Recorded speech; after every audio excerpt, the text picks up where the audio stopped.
With recent flare-up in Middle East tensions, U.S. defense leaders say the real long-term threat hasn't changed.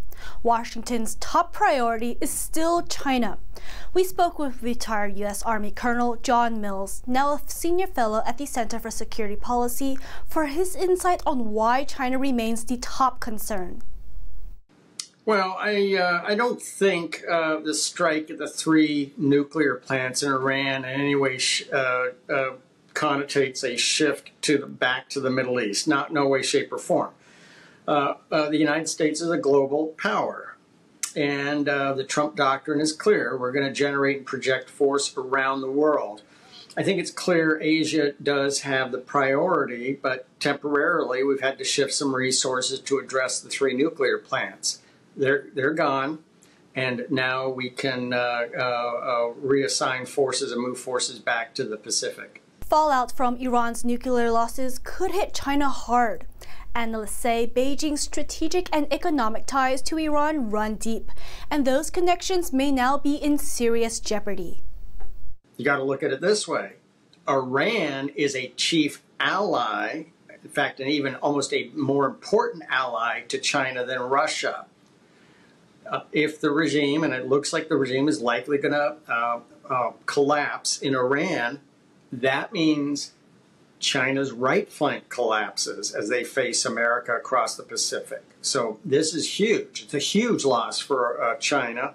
China also loses 25% of their entire energy that they were buying at sub-market prices illegally through Iran. This is a huge loss for China. Beijing's influence stretches well beyond Asia.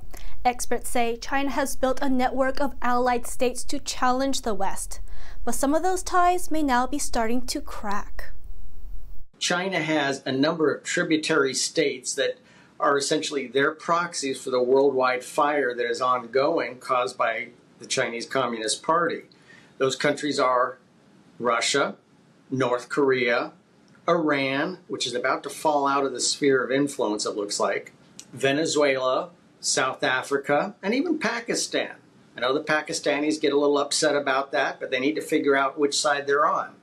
So ultimately, when China looks at Russia, even though Russia would not exist right now if it wasn't for Chinese and Iranian support, in the long term, when China looks at Russia, they think of only one thing, and that's lunch. So Putin knows that.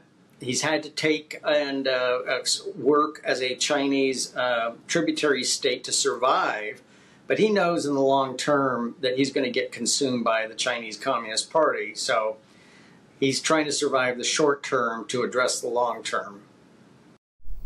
Experts say Washington's strategic shift to the Indo-Pacific, which began during Trump's first term, is likely here to stay.